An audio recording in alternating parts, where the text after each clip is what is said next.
podcasts. The Profile.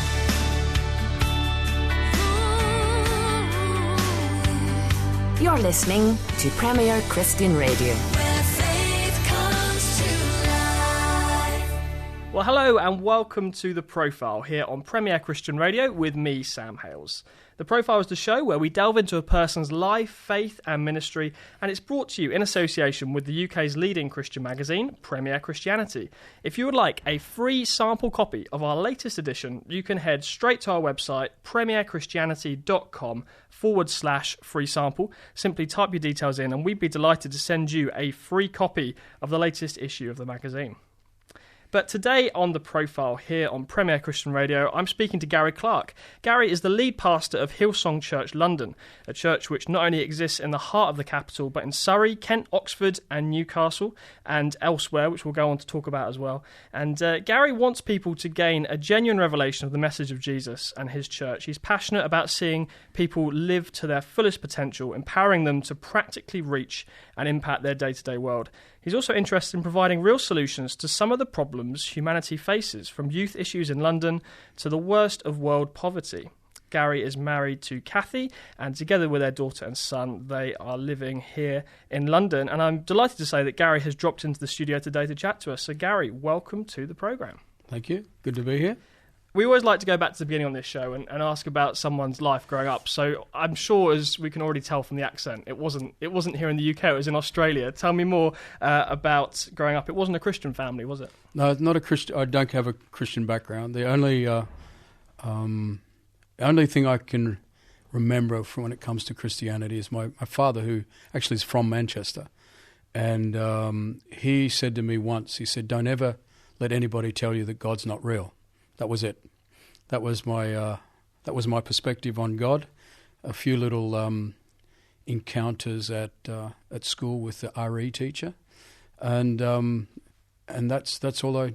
Yeah. That was it. And I found out later that he had a Catholic background, and so I don't know what that means, but. So that was it. Don't let anyone tell you God's not real. That's probably still the thing I live by. Don't let anyone tell you God's not real. Yeah, I mean, I guess it's not a bad starting point, but probably not the end point either. So I guess you've never been an atheist in that sense. You've always believed that there was a God, but you didn't perhaps know who Jesus was. I've always, and I think that I've always in my heart known that there's a God. I haven't always been, as a kid, I wasn't seeking after God. I wasn't looking for God or in that context, but I think just that maybe that thought that my father, I can't remember when he said it. I just know he said it, and so I can remember even when I started my apprenticeship as a 17-year-old in the lunchroom, arguing with the atheist work colleagues. So you're crazy. How can you say there is no God? That was. So I used to argue the case of God as an unbeliever to unbelievers before I was a believer. Wow! And what was the thing that changed you from a unbeliever who believed in God to a believer who believes in God? Well, growing up, you have little encounters through life. I can always remember at school as a teenager. I was sort of one of those teenagers that, you probably use the term lived on the wild side of everything possible, and. I can remember there was Christians. I lived in was in my teenage years. We were in a town that had 2,000 people in it. Now, that's anyone's nightmare at best. But so there's 2,000 people, and there was three groups of people: the Baptists, the Catholics, and the rest of us. And the rest of us were at the mercy of the Baptists and the Catholics. But I can remember seeing some of these people who I knew were Christians, and they fascinated me because they were different. I couldn't put my finger on why they were different. I couldn't put my finger on what was different. I just knew they were different. So I was aware that there's something to it as a teenager. It made no bearing on how I lived my life, what I was pursuing in life, any of that. And then, fast forward probably into my early 20s, I used to ride horses as a Yeah, I hear you were a jockey. Well, I wasn't a jockey. I was I started out as a keen kid riding horses in competitive riding. I was lucky enough to get a really good horse that taught me how to do well. And then I went from that, basically turned it into a profession, and sort of had my competitive goals that I was chasing after, and in equestrian sports. And so I can remember I said to my mother, I'd finished my apprenticeship, and I said, I'm going to go on a 1-year trip around Australia and then I'm going to come back, apply myself to my pursuit of my endeavour with horse riding. Like a gap year kind of thing. Well, it was a gap. I didn't know that, but in English terms, yes, a gap year. Yeah, and I said I'll be home in a year, and I haven't been back since. Oh wow! I've visited home, but I've left home at I think I was at 22, and I've 22 years old. And where did you go? I moved to I was travelling around Australia, and I got to a place called the Gold Coast Service Paradise. And there was, I encountered some people who were studying a particular type of horse riding that interested me, and I thought, oh, maybe I'll spend some of my break working here and see what I can learn. And so I found myself living on the Gold Coast in Queensland, and that's when I probably went even wilder than I was in my teenage years. In what way? Oh, just life's to be lived. That was my philosophy to a degree. But it was interesting how I had something that I was pursuing, which was my horse riding career, which always kept constraint. So I'd dabble, but I would never go. I'd never go too far because I knew it would ruin my horse riding career. Right. So even now, when you've got something that you're living for and it just constrains you, it's a healthy place to live from. And so I can remember encountering with some of my friends. There's a place in the Gold Coast called Cavill Avenue. I don't even know if it exists anymore, but that's where crazy street preachers used to street preach. And strangely enough, the street preachers were some of the kids, well, they were kids then, that ended up becoming the newsboys. Oh, really? And so they were preaching on the streets, and I thought, oh, this is interesting. Then somehow the crew that I was hanging out with, we ended up in their father's church one Sunday evening, and we were the sort of weird ones sitting down the back of any good church. Has always got weird ones who sit down the back. And so from that, and even then I found them fascinating. I just looked, I thought there's something very fascinating about you people. And that's how I used to term it, you people. And somehow, with our group, we ended up being invited by them to a Kenneth Copeland. I don't know what it was called. I just got invited to the Brisbane Town Hall, and a guy called Kenneth Copeland was speaking. And we got there late, had to sit on the stage because there was no room. Which, now as a pastor, looking back and thinking, it must have looked to all of the Christians, it must look, oh, what are this lot? Yeah. And but anyway, I can remember just looking at Kenneth Copeland and thinking, there is something about you. I have not got a clue what he talked about. All I knew was I sat there and I knew that as he was talking, what he talked about resounded as truth. And there was something about him to look at that I just went, this is real. And then at the end of it, he did the usual thing. If you want Jesus, put your hand up and we can pray a prayer. And I thought, well, I want what you've got, and put my hand up. That was... Yeah, that was it. Oh, no. Well, it was that was it. And then they did the thing where they call you down the back and they talk to you as a new Christian. They say, next thing is you get filled with the Holy Spirit. And then it was like, do you want to do that? And I thought, oh, okay, I'll do that too. And then I walked out. That was it. I can remember about a week later I was at work and I got a call down to reception, and the receptionist said, there's some people here wanting to talk to you. And these two strange ladies were at the front gate. And I said, who are you? They said, oh, we're just following you up from the Kenneth Copeland meeting. And I sort of went, I don't even know what following up is, and I'm not sure who Kenneth Copeland is. I'm okay, see you. Yeah. And that was it. That was my encounter with Christianity. And they were doing follow-up properly. I mean, Yeah, sometimes they were doing- yeah. these events you don't get any follow-up, but Yeah, they I did their know. best, I and was you, like- you shoved them off. I was like, I don't know what you're on about. I don't know what. Yes, but I'm okay. That was Yeah. my. Yeah. You people are crazy. Like that was, because I had no understanding at church. I guess you just thought, well, I prayed a prayer. I'm a Christian now, and that's it. Or Well, I didn't really look back. I didn't even know I was a Christian. Right. Like I was completely raw, and I think and I think for me in our church even today, I've always got me in mind turning up to our church. yeah, I had no concept of church, no concept of what it meant to be a Christian, no concept whatsoever. And so then I found myself, this was then 2 years later, I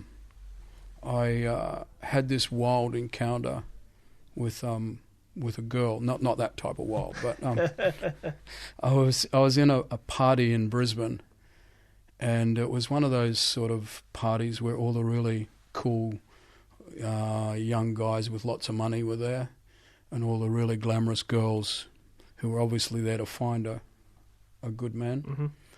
And I might have been one of the guys, but I had no money, so I wasn't a good catch. So I was talking to one of the girls who was there, and she starts talking to me, and I sort of had a smart mouth back then as well. And I just looked at her and I said, there's one thing you and I got in common in this party. And she said, what's that? And I said, we've both got no money. And she just laughed. She said, yeah, it's that sort of party, isn't it? So then we struck up a friendship on that night. So I start telling her about everything I'd learnt about Christianity from all these crazy people I'd met, and this, what I now know as a Kenneth Copeland message, crusade. So I start telling her, I got right into the mark of the beast, and I got into it. Oh, wow. I'm full on witnessing to this girl, and I've got no idea what I'm talking about. But what was wild was as she walked out and said, God, if everything that guy said to me is real, prove it to me.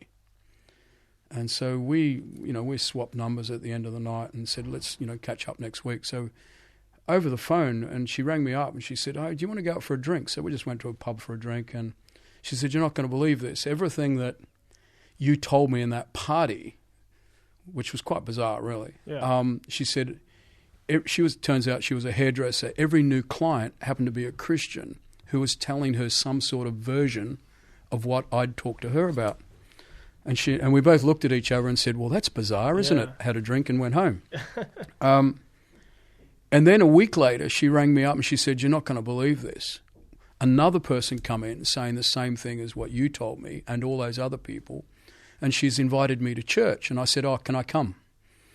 So I went with her when she got invited to church. I knew at the end you had to put your hand up.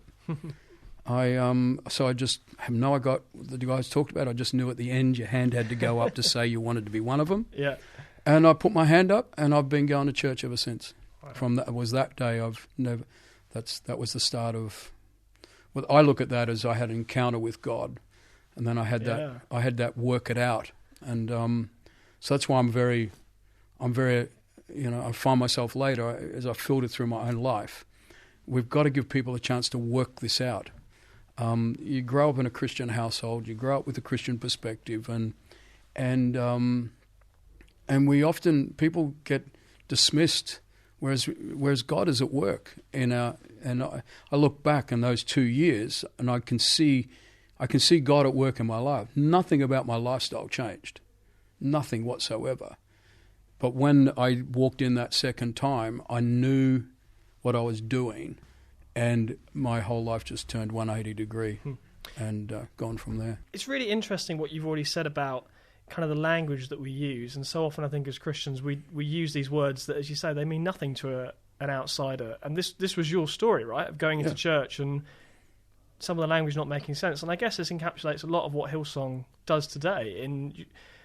What do you think, though, about the word relevant? Because sometimes people will say, oh, well, stop trying to be culturally relevant. You've got to just preach what the Bible says. But it seems like the kind of thing you're getting at is relevancy in terms of making it understandable to people. Well, yeah, I guess, my endeavour or my heart is, my desire, whatever you want to, is probably rather than relevant, I think, is being contemporary, which means, lots of people, I guess, have different words for meaning for contemporary, but if you look it up, it just means something that is relevant to the time and place that it exists.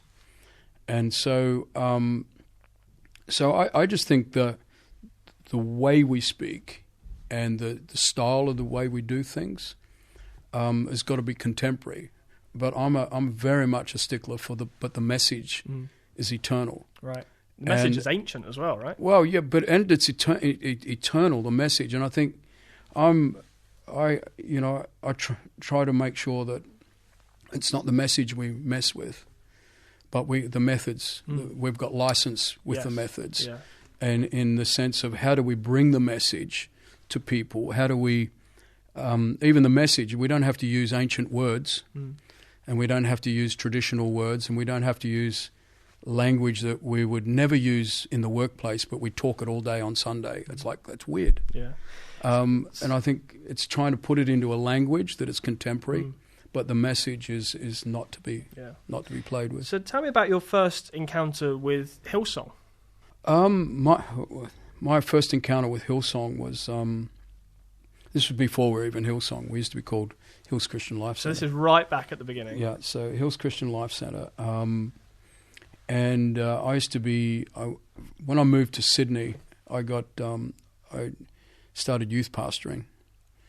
And then when and from that, because I was a youth pastor in Sydney and a reasonably significant youth group, and so you get to know the other churches, and I become aware of Brian, I become aware of the team there, and so doing what you do, you're always aware of others, and they do things, you go to things, and so I got to know them that way.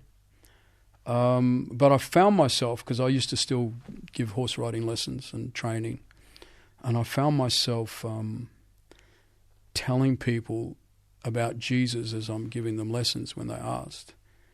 But I was sending them to Hills as a good church to go to, not the church that I was pastoring in. Right. And I thought, I've got a discrepancy here. Yeah. I'm sending people to another church when I'm pastoring in. Yeah. I was a youth pastor in this church, but I'm sending adults to another church. And I thought, all right, there's something odd here. Yeah. And so, just through a number of just different events, I quit ministry for 2 years. Oh, I guess 2 years. Went back to my horse riding career, and went and joined Hills. I thought, if I'm gonna leave ministry, I'm still a Christian. I still want to go to a church, so I'm going to go to a church that I'm going to go to church I'm sending my friends to. So I joined Hillsong and just said, okay, God. If you've called me, let's see where it goes. What do you think the reason was why you were sending people there and not your own? Because it wasn't locked in yesterday. It wasn't locked in it wasn't locked in this this bubble. I think one of our biggest challenges as Christians is we love to create bubbles. We love to live in bubbles, and then work out how to throw rocks out from our bubbles to everybody outside our bubbles. And so I think that it was just, to me, it was like, this is crazy. You're following you keep talking about everything that happened 30 years ago or 20 years ago. You're talking about nothing that's happening now. You won't brace anything that is towards the future. And I just thought, I'm just not that type of person. So you gave up ministry, went back to the horse riding, and then presumably entered ministry at Hillsong or Hills at that point. Well, yeah, I think it was 7 years. I think I'd been in ministry when I decided that I need to make some changes. So I went. So I was 7 years in it. And then when I went to Hills, I just made a decision to say, well, if I'm going to go back to horse riding for the rest of my life, so be it. Yeah. I'm a part of a church that I'd like to be a part of. Yeah. I'll serve wherever I get a chance to serve. And just planted myself. So I've only ever really been to two churches my whole of my life. And just planted myself there and said, okay, if you've called me, God, the term called into ministry, it's not a terribly biblical statement, but we know what we mean when we say it. I just started from there. I got involved. First thing I did was got involved in the lecturing in Bible college, which I thought was really weird. But now that I know, when I moved to here, my subjects was I had the nature and character of God, hermeneutics, and apologetics were my 3 subjects, and leadership. They were aside 4 subjects I used to lecture. And then when I moved here, I thought I'd never counted so many people that knew nothing about the Bible in all my life, or misquoted it. So it was a good God's preparation for so when anyway, you get what I mean. So you say you were lecturing. This is in Australia in those subjects, but had you studied? It sounds like a bit of a jump. I mean, we haven't talked about you going to Bible college, or did that happen earlier? Well, I'd been 7 years in ministry. Right, so you learnt on the job, effectively. Well, yeah, and if you're going to be good at, you use the term good at ministry, that's what does that mean? I get what you mean. Yeah. Well, you've got to study, haven't you? Yeah. Now, have I got a degree? No, I don't have a degree, but I didn't have a degree in horse riding either, but I've made a profession of it. But I applied myself, and so I applied myself in those 7 years to what it meant to be in ministry and the Bible and all of those things. And so stepping into, okay, here's the subjects for Bible college. Now, I had to do a lot of study, I'll admit that. But it's amazing how it's one thing to study, but it's another thing to have to actually lecture what it is that you're studying. So you've got to know what you've studied. Yeah. You can't lecture if you don't know what you're talking about. Absolutely. Yeah. Wow. So it was effectively a great training ground. So what came next after that? I got involved in one of the we called them extension services back then. That was in a really tough part of Sydney, and Kathy and myself we served there for 2 years. It was one day walking to the office down what we'd call the high street. We just called it, I don't know what we called it, I can't remember what we called it back then, but it was... You've been in the UK too long, clearly. It was, well, yeah, I actually, yes, I have. It's my home, so... But, it was the equivalent to the high street, and I can remember I walked past the first brothel on the high street, and I looked across the road, and there was a methadone clinic. So this is a picture of the type of area. And I was walking past the next brothel, and there's a syringe on the street because it was early in the morning, hadn't been cleaned up yet. And I looked at it and I went, God, nothing about my life is congruent. Everything that's ever been prophesied over my life, every dream I've ever had of what I wanted to do to serve you does not connect with where I am right now. But I can clearly remember saying, however, I'm happy because I'm serving you. And it was literally 2 weeks after that, Brian called me into his office and said to myself and Kathy, would you consider moving to London? And he gave us 8 hours to make the decision. So... that is a shorter time to make a decision than it would be for the flight over here. Yes, yeah. So by some stretch. Yeah.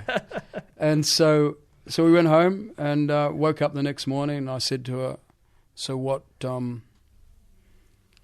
you want to do? And she said, yeah, of course, let's go. We'll never know if we don't do it. I knew in my heart, as a horse rider and all of that, my goal was to live in this part of the world. I was always wanted to live in Europe. So this was like, and always, held in my heart, I always wanted to, one day I believed I was going to pastor a church in London, believe it or not. Right, okay. So this has actually been in you for some time before. Yeah, I'd been in there 4 years. I'd visited London 4 years prior to being asked, and I felt like God spoke to my heart and said, you're going to pastor a church here. Yeah. So when I got asked, it was an easy yes, and that was the start of Hillsong Conference in Sydney. The Monday after Hillsong Conference finished, I was on a plane, and Kathy was over there in, I think, 3 weeks. She moved her and the two kids over. And so how many years has it been now of you living here? Gosh, if I get it right, I think we're about to do our 19th year. 19, yeah. Incredible. So Hillsong Church London has existed for at least that long. Yeah, so it started Hillsong Church. So when we were Hills Christian Life Centre, I think we were we're in London a year before we changed our name to Hillsong, and a lot of people not that aware really why we called Hillsong. It's incredibly biblical name,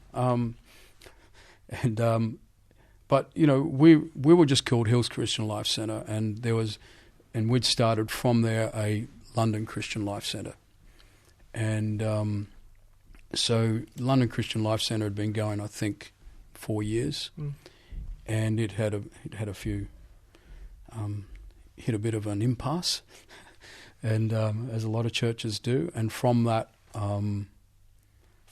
because there was some trouble in it, I got asked to come across to London to take over the restart of our church. And so, how big was it when you came over? That's up for debate, I think. All I know is the Sunday after I can remember Brian turned up to tell people that the old pastor's gone and the new pastor's sitting there on the front row, and there he is. Yeah. He got on a plane that Monday and left me to it. Wow. And all I know is I think it was 110 people turned up the following Sunday. Right, okay.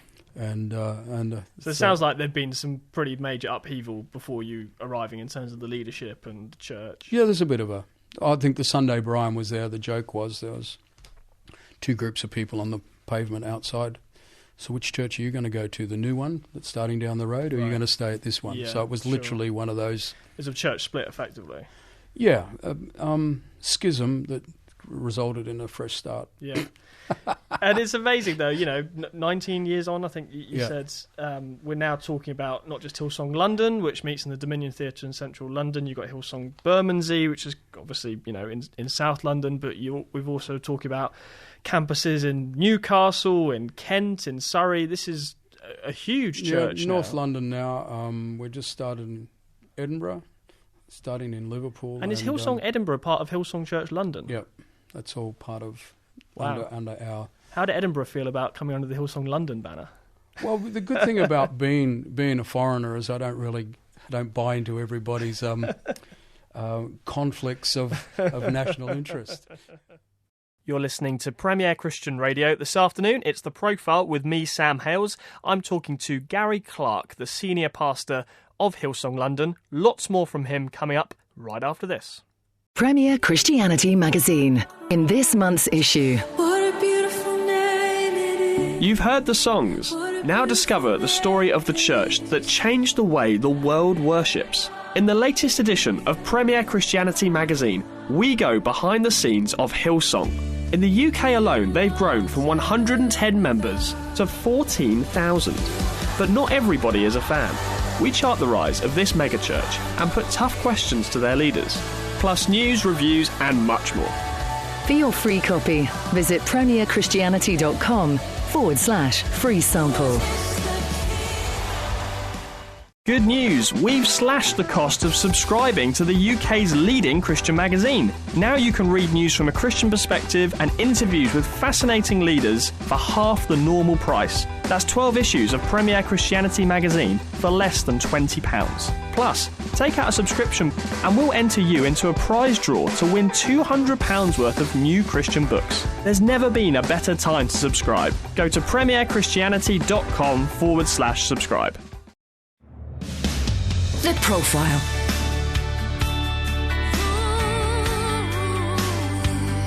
You're listening to Premier Christian Radio. Where faith comes to life. Welcome back to The Profile this afternoon here on Premier Christian Radio with me, Sam Hales. I'm talking to Gary Clarke, the senior pastor of Hillsong London. Lots more from him coming up. Just before we get there, a reminder that this show is brought to you in association with the UK's leading Christian magazine. That's Premier Christianity Magazine. It's the publication that I edit, and we have got a very special offer on for you right now. You can get a half-price subscription to the magazine. That means 12 issues of the print magazine for only £19.40.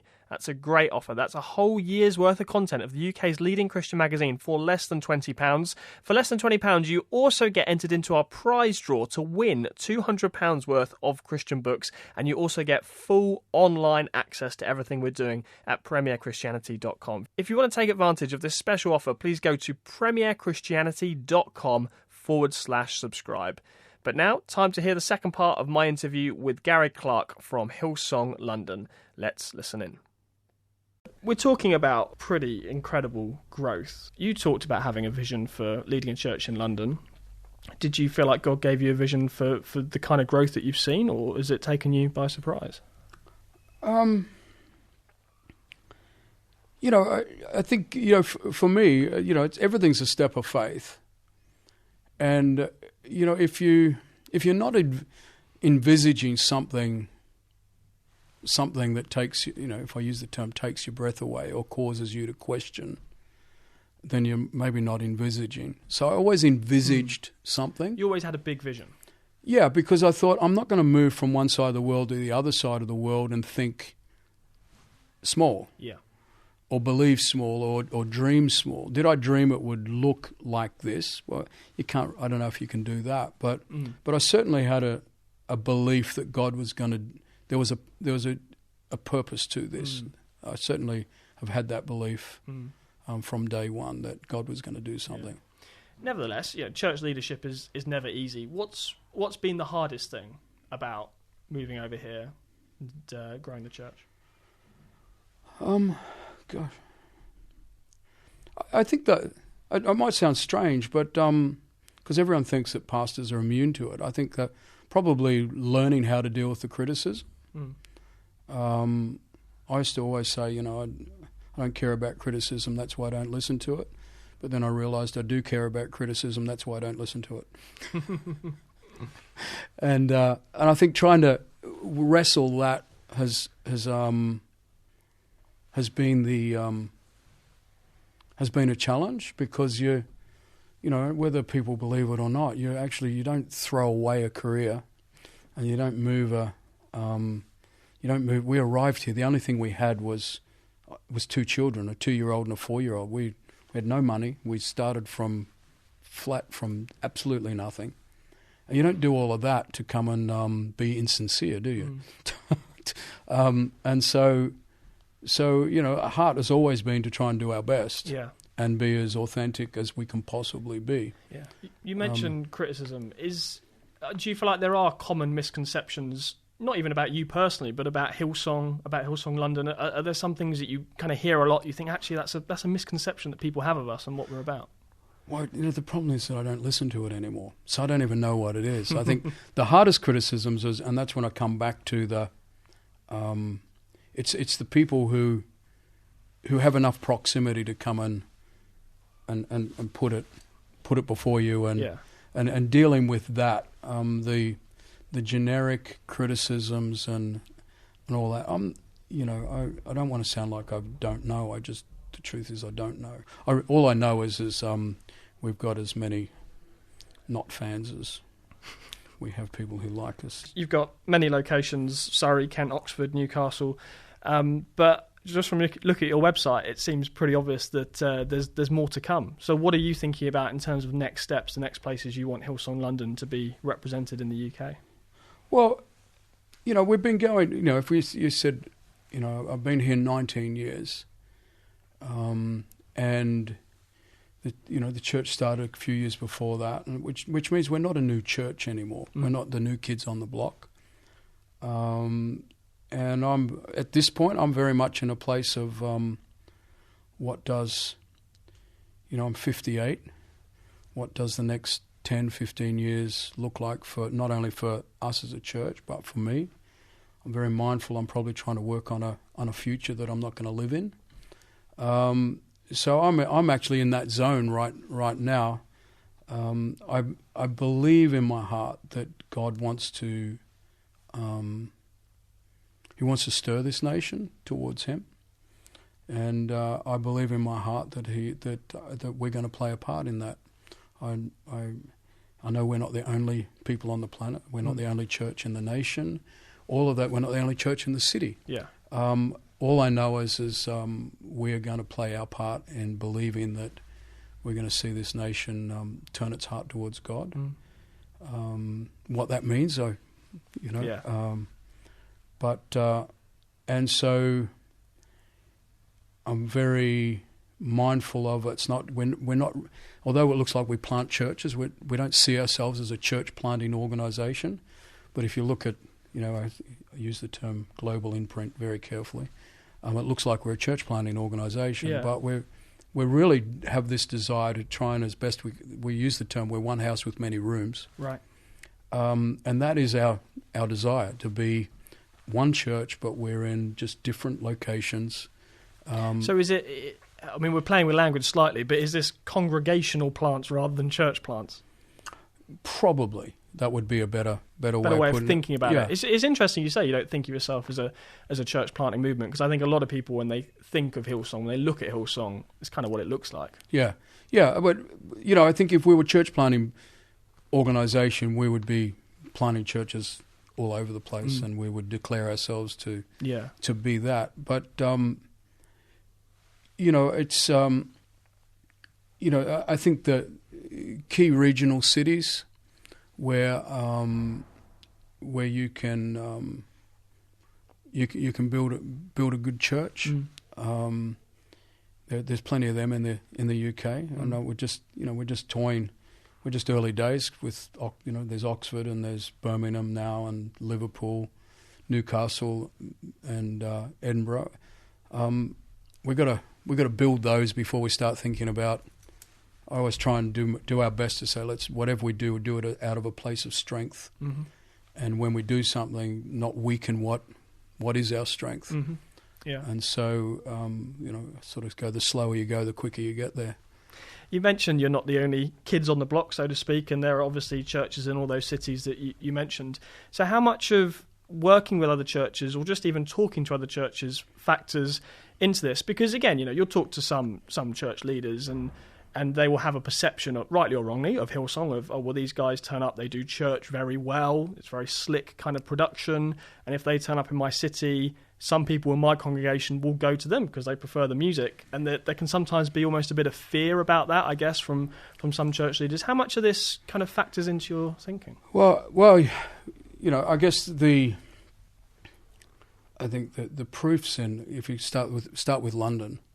I think there's more people being saved in other people's churches in London than in our church over the last 19 years. So if we'd kept everyone that's in someone else's church in London in our church, I'd be a really happy pastor.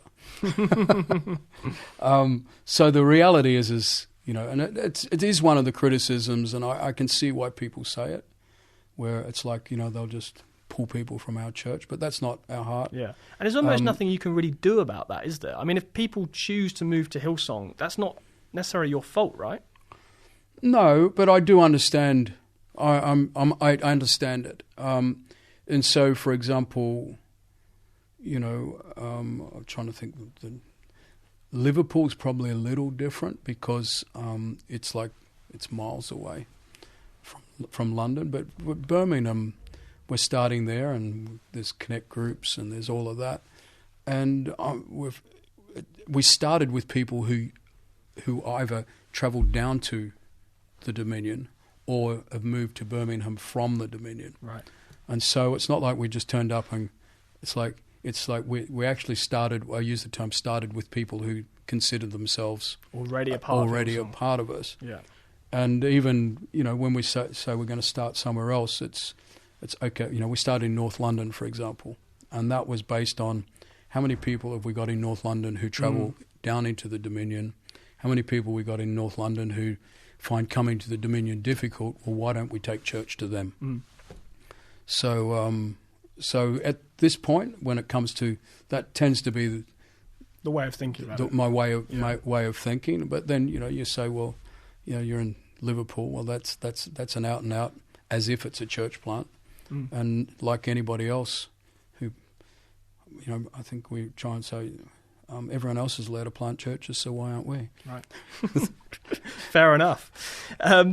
I was looking at the statistics on how you've grown the sort of Sunday congregation, and I was reading that, I think this is the Dominion, or this might be across some of your campuses, but the figure was that you're growing at a rate of 7% a year in terms of the number of people turning up to a Sunday service. Now, let's say that you're the pastor of a church of 100 people, and you may not have Hillsong budget, Hillsong personnel, but you want to grow your church, and you think, actually, 7% a year, if that's an accurate figure, that sounds pretty good to me. What kind of advice would you give pastors as someone? I mean, you say that other people in London are converting far more people than you are, but you are growing congregations, and we've talked a bit about the history. It's been pretty impressive growth. What are some of the tips I that think, you pass on? the Dominion's a difficult, measuring stick, because we've been at the Dominion now for, I don't know how long, 10, 12 years. And the Dominion, historically, it sort of fills up and empties out a bit and fills up and empties out a bit. And so to measure our growth based on the Dominion is very difficult, because it's full, and then it gets too full, and then people go, I don't want to come in anymore because it's too full or whatever. So it's really difficult to measure the that sort of growth thing there. So it's almost as if some of the plants that we've talked about, North London and are Bermondsey, overflows of. The goal is as we start in other places around London, is how do we take that? Yeah. And you realise people. People say they're going to leave their church and come to us. People leave us too for the same reasons. Sure. We don't like them. We're going there. Yeah. So there's a whole, so on the growth thing, it's difficult to, quantify our growth in that context. But when you talk about, when pastors say, well, how am I going to, 7% growth is good. Yeah, it's good, but I'm not quite sure it makes me happy. It's not revival, is it? I mean, it's... Well, we're a long way off. 7% of a lot of people is still a lot of people, but in comparison to how many people don't know Christ, we got a lot of work to do. That's all I'm trying to say. Without denying that what God's been doing is good. Yeah, but when people say, well, I think my philosophy is this: if you can create a service where people actually like coming to, and they say, I want to bring my friend, I want to help make this happen, I think anyone can create that environment. I think if you can work at creating a sticky community of people who feel like I'm in relationship with people, and and it's benefiting me, and I like these people, just a healthy, authentic Christian community, and give people something to say, come on, we're going to have a go at doing something that makes a difference. They're basically the three things that I focus on. There's been a lot in the media about some young A-list American celebrities who have flocked to Hillsong, particularly in the States. Justin, it doesn't get much bigger than Justin Bieber, does it? Selena Gomez, people like that. What is it about Hillsong that seems to have attracted A-list stars in a way that other denominations arguably have not? I think Instagram says that it's only us that's doing it. And I mean that because there are many churches in the US where you'd have what you'd term as A-list people who go to their churches. So is this an American thing more than it is a Hillsong thing?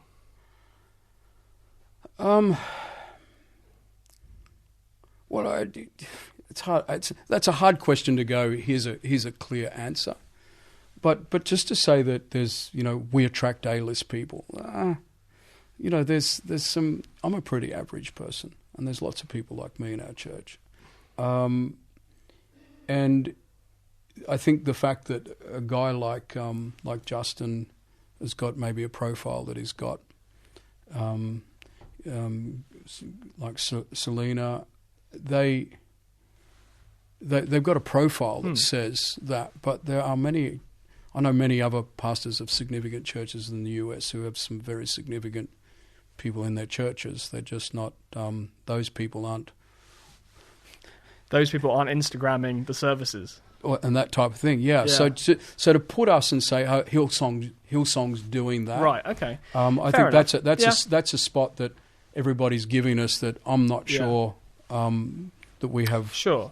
Yeah, fair enough. And right of ownership of okay. that we're the only ones. Sure, if that makes sense. I completely take that. At the same time, I think it's fairly clear that for those well-known people who do go to your church, from talking to people who are involved in these things, they say, well, actually, there is quite an interesting culture in Hillsong where you really will kind of go out your way to welcome those who are well-known, cordoned off areas of the church. Maybe at conferences, having someone to sort of accompany them and maybe even foot in the bill if they come to a big Hillsong event. So you like to look after people who are I don't well-known? know if that happens. That doesn't happen at anything we do. We don't cordon people off, and we certainly don't pay for them to be here. I think they've got enough money if they want to be here to pay for themselves. I think that's how it works. Certainly, I'm only speaking from my perspective. Sure. But I think they are people's perceptions that are unreal. And when you say, well, you have someone to look after them, that's just being hospitable to people who are used to having people looking after them. A lot of people, if you take, I don't know, you take any, call it A-list celebrity, they're not that used to walking through the front door of something. They're always, their whole career is ushered through the back door. Their whole lives have been flocked by people who have suddenly become fans. So to protect their ability to have, I want to be able to come to church. Yeah, it's a privacy thing for them, isn't it? Well, it's a privacy thing, and just allowing them to, as best, to be themselves. That would be the if I use the term, the minder criticism and the cordoned off area. If you go to the US, we're different here in the US, in the UK, in the sense of the US seem to have a high percentage of crazy people who just love to carry everything from carry guns to feel like they have the right to go and punch out a pastor and things like that. That doesn't really exist here in the UK. And so I knowing a lot of my colleagues, they the criticisms they have security. It's because they need security. Yeah. And so it's not a high and mighty, aren't you wonderful, you're special. It's like, no, they have people walk into churches with guns and shoot people. We don't have that, so we don't need security. And so sometimes I think it's a misguided criticism that comes about people like this. It's funny, many people who sit in that chair and do these interviews with me will, be very, very well aware often of some of the statistics in the UK about church decline, and often the picture is pretty depressing for people if you believe the statistics that are coming out about the UK becoming increasingly secular. Less and less people we know are going to church. And then, of course, someone like myself walks into the O2 in the summer, and there's 20,000 plus Christian leaders from all over Europe at the Hillsong European Leaders Conference. And it definitely does something to your spirit. And there's an optimism that comes. You think, wow, the church is not dead in Europe. No, yeah. And it seems to me that Hillsong's quite good at those big events that can be very, very inspiring for people to see, wow, the church is still alive and well. Yeah, well, often, as again, I've colleagues who try and tell me that the church is dead in the UK and all the others are taking over and all this sort of stuff. And it's all very alarmist because they're not in touch with what's happening. And I personally believe there are some fantastic things that God is doing across the UK, across Europe, and even when you say at the conference, probably lots of people come to you and say all sorts of things in an environment like that, and well done, thank you, and all that sort of stuff. Yeah. And you go, and one young pastor sent me a text and just said, thank you for creating an environment that I can come into and dream in. And I thought, it's worth it.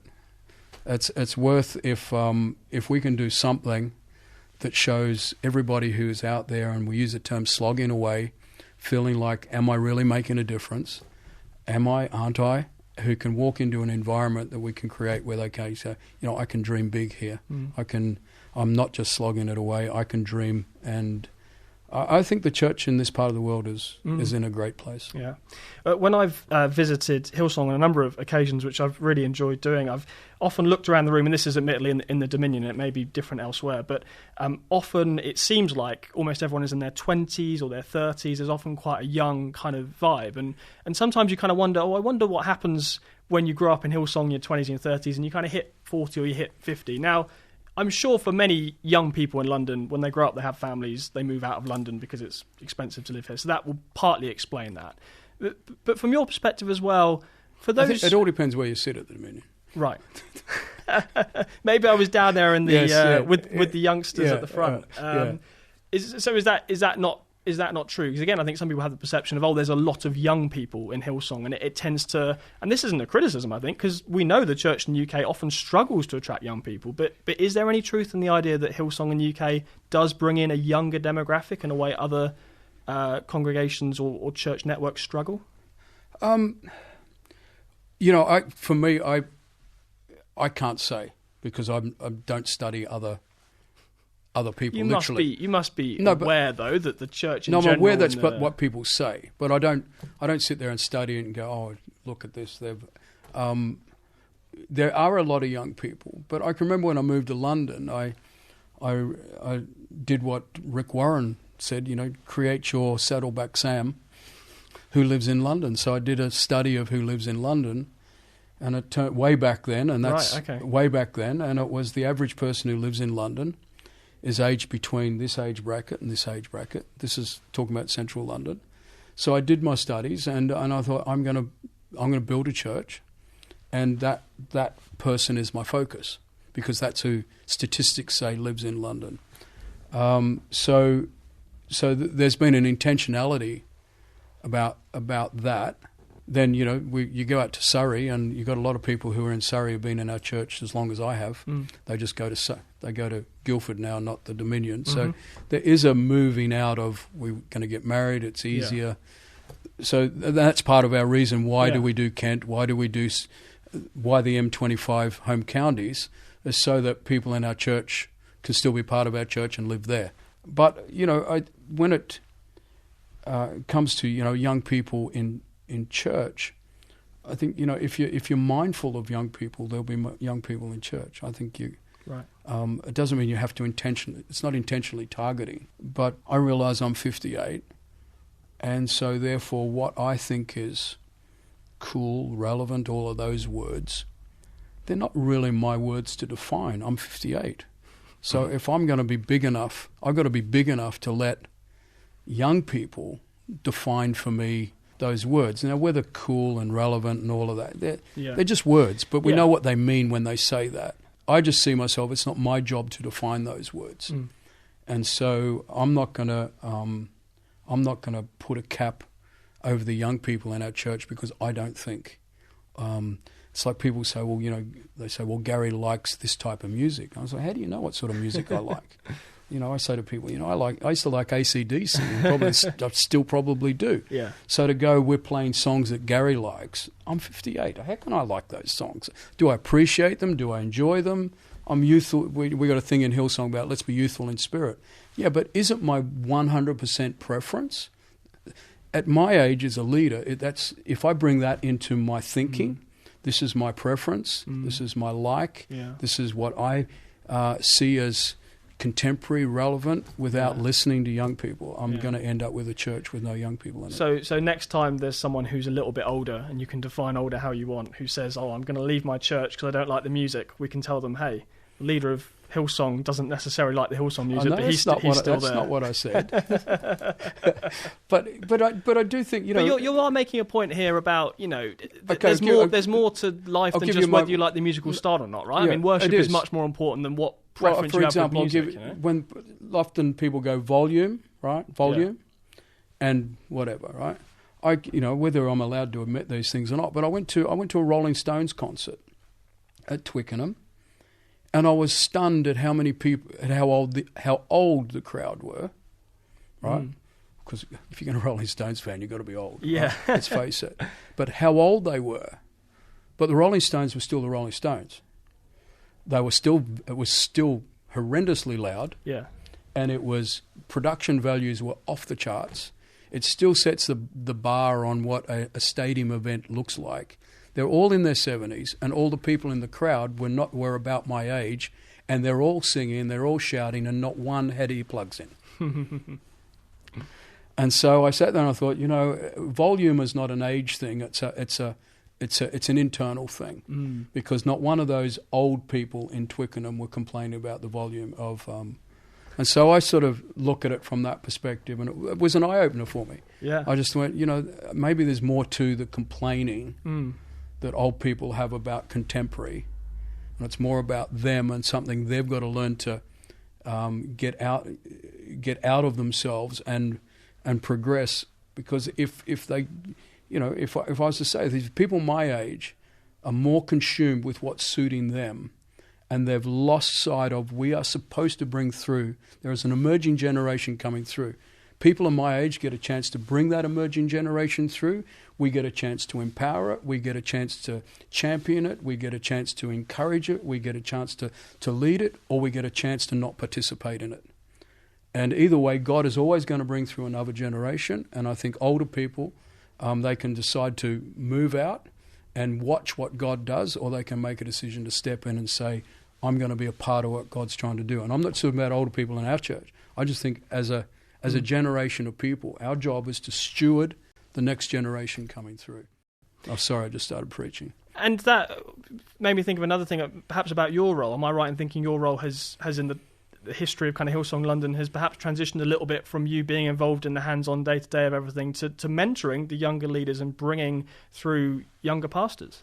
Yeah, well, I'm at that point in life where they say there's a transition period, and I'm probably on the other side of the transition period from what am I trying to do to who am I helping do something, and so I'd very much see my role as how am I empowering the next generation of leaders, and they're not next generation; they are this generation that are rising up, and it's always been one of my motivators. I just like seeing young people get hold of the things of God and run for it. So that's how I'd see my role. You're talking a moment ago about how you have a kind of culture in Hillsong, and you want to foster that kind of courage of creativity and bringing young people through. And I noticed as well from my experiences with Hillsong, I think the term is culture of honour, where you like to really honour your leaders. And I was talking to a friend of mine who went to, I think it was the Hillsong European Conference at the O2 that we mentioned, and he was remarking on how every person who came on stage made a point of stopping and thanking the founding pastors, Brian and Bobby, for their service. And I think part of him was really amazed at that in a good way, that this is really honouring your leaders. I think part of him also felt slightly concerned, what if you're not a Christian in the room? Does this, dare I say it, look even a bit cultish? Like, what's the kind of obsession with the leaders? Can you help people understand that? For those who go to churches where there isn't a culture of honour, and maybe there's a bad culture, maybe there's a culture of sniping about the leader, but where is the balance between honouring people and is there anything in can that go too far? No, I understand what this person would have said. I understand it. I think there's probably two parts to the question if I get it right. I think in that environment, I think we've got to understand we're in an intensely Christian environment. So we're in our bubble, big time. and I do think there is inside the bubble speak. Yeah. And I think that's what I meant before about if we're not careful, we don't know how to speak outside the bubble, right? So I do get a person would ask that question, what if? But we've got to understand the environment we're in is... It wasn't for those who aren't Christians necessarily. Yeah. The goal is yes, it is, but we tend to forget that in that type of environment, yes. Right? It's in our mind, but it's not at the forefront. But the honouring, it is, it's one of those things that we would see as important, but at the same time, I think it's like anything. The moment, and once again, it comes that the spirit is that spirit of the person. I think the danger is when we elevate people above Christ, we're in trouble. And we live in an age today where people love to follow personality. Pretty much most of the Western world is governed by some form of personality of cult. Yeah. And so, or cult of personality, the Yeah. right term. Yeah, And sure. so there is this balance, but I think it's only when the desire is insincere that you're going, oh, this is weird. Is this wrong? But when it's real, to honour somebody is a positive thing. And I think one of the challenges, I think, for, in the UK church, from what I'm aware of, I just think I think people are afraid of, they're scared of, probably the same word, but of honouring their pastors. The average church person, I don't think, understands what a pastor lives with, and the expectations and the what are we having for lunch today? Well, the pastor, and we'll sit around as a family and just pull it apart, and that type of environment's not good, not only for the church but for people. And when people sit around and just all they do is talk about what's wrong with the pastor, and they do it in front of their kids, and then they wonder why their kids have trouble at school and trouble at work, and because we're teaching, it's like this culture of sedition. It's always so much easier to criticise. Yeah, because positive people don't say much. Yeah, it's like I was reading something just in the news just recently. It was like Ofcom complaints about something. 25 people complained, so now they're doing something about it. 25. Out of the millions of people watching it. 25 complained, and you're launching an investigation. It's like this culture of opinion. It's destructive, and but that's the world we live in. Sure. Now I can't, we're fast running out of time, but I did want to ask you just a couple of other things about the distinctions of Hillsong for those who are Christians but perhaps have been to Hillsong and have seen things they think, oh, that's a bit different. And one of them for a lot of people is how in every Hillsong service there'll be normally quite a short talk, but there will be a talk every week on money, on giving, on finance. Can you explain where that come from? Because somebody said to me, this isn't actually a Hillsong thing, this is an Australian Pentecostal thing. And it'd just be interesting because, for the average person who goes to church, they might hear a sermon on giving every now and then, but it wouldn't normally be every week. Yeah, well, I think probably the contrast with us is you wouldn't hear a sermon on giving every now and again. Right, okay. So you just stick it in a little bit every week. I haven't done one message on tithing in 19 years, to my shame, probably. But it doesn't matter if you're doing it every week, because... Yeah, well, it's more in the context, the heart of it is... No, and once again, the heart of it versus the execution. I mean, it's easy to criticise the execution wasn't right. The heart of it is there are people giving, and you want to encourage them, because it's not just their giving. There's the promise of God attached to our giving and all of that, and you're encouraging people in their giving and their faith in seeing God at work in their own finances. So the heart of it is, yes, it's what's the Bible talk about money, because you've got to realise that the thing most people think about the most is money. And if you can't talk about it in church, then, well, we're not talking about the thing that matters, that people think about the most, apart from themselves. They think about themselves first and then money next. Sometimes the two vie for position. Do you get what I'm trying to say? To talk about money is, once again, it's like this taboo subject, yet it's the thing we're concerned about most in life for most people. I wonder if it's slightly taboo, again, because of the culture in the UK, as opposed to maybe other parts of the world. I often find British people, we get quite nervous talking about money. We don't like to go there.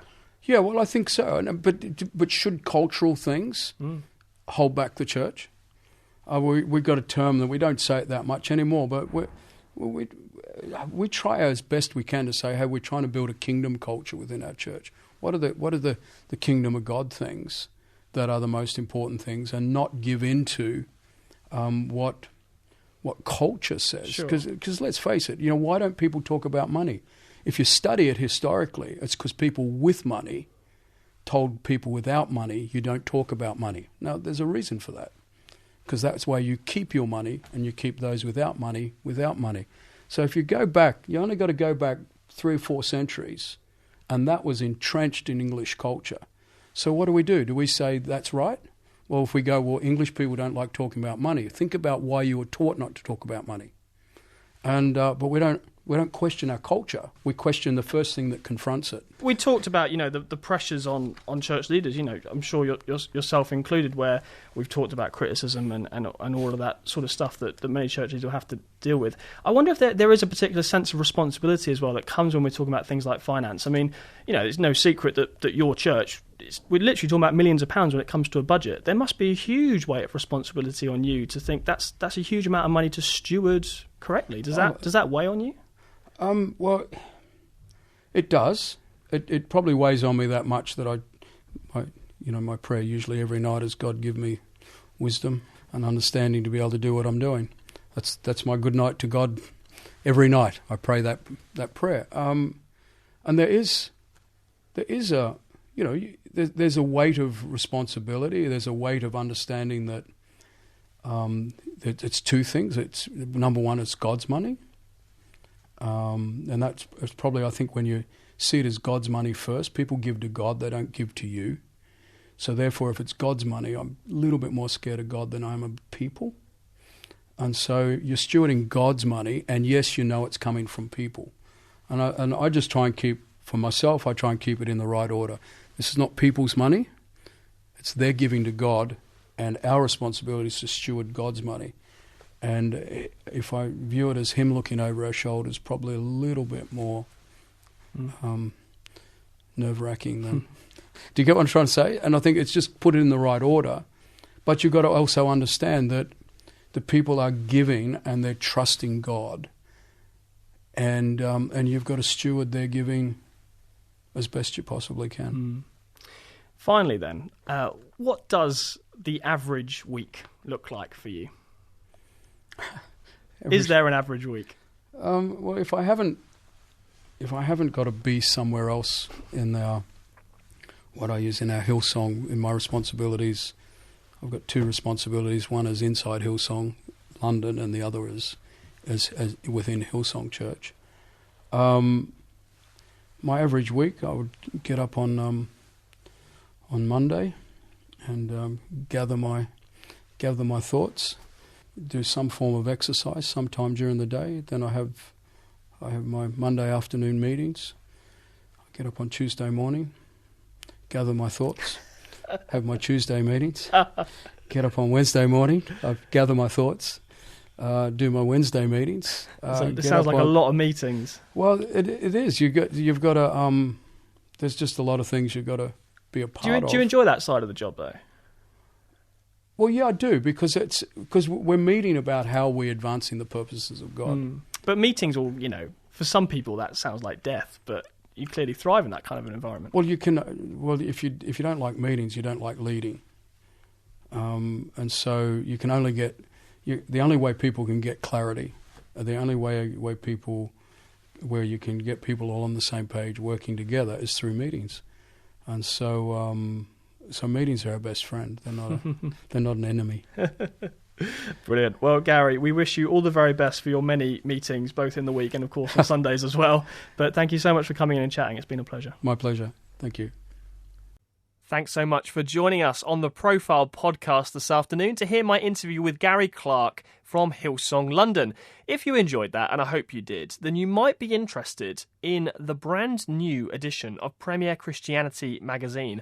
Our cover story this month is all about Hillsong, how they've gone from a church of just 110 people, Gary was saying in that interview when he turned up, 110 people in Hillsong London, to now attracting 14,000 people every single week to Hillsong services in the UK. It's a really quite a remarkable story of church growth, and we've detailed it in the latest edition of Premier Christianity magazine. If you'd like to request a free sample copy, just go to premierchristianity.com/free sample. If you type your details in, we will send you a free copy of the magazine. If you'd like not only one copy of the magazine, but if you'd like to subscribe for a whole year, that means you get a new edition of the magazine through your letterbox every single month, then we have got a very special half-price offer still on. If you go to premierchristianity.com/subscribe, I would highly recommend taking out our special half-price offer, because you will be sent that Hillsong copy of the magazine as part of that offer if you subscribe. Now, additional benefits include full access to our website, including our over 10-year archive now, so you can read past issues of the magazine, and we'll even enter you into our prize draw to win £200 worth of new Christian books. It's a great offer. That link one more time is premierchristianity.com/subscribe. Just before we go, wanted to really ask for your help in getting the word out about this podcast. If you're enjoying what you're hearing every week here on The Profile, we'd really appreciate it if you just take a minute to rate and review us and share this podcast or share a particular episode with someone else who you think might enjoy it. All the details are at premierchristianradio.com/The Profile. It's the best place to send people if you want to encourage them to check out this podcast. Great to have Gary Clarke, pastor of Hillsong London, on the show today. My thanks to him, and my thanks to you for listening in to the show today. We'll see you next time.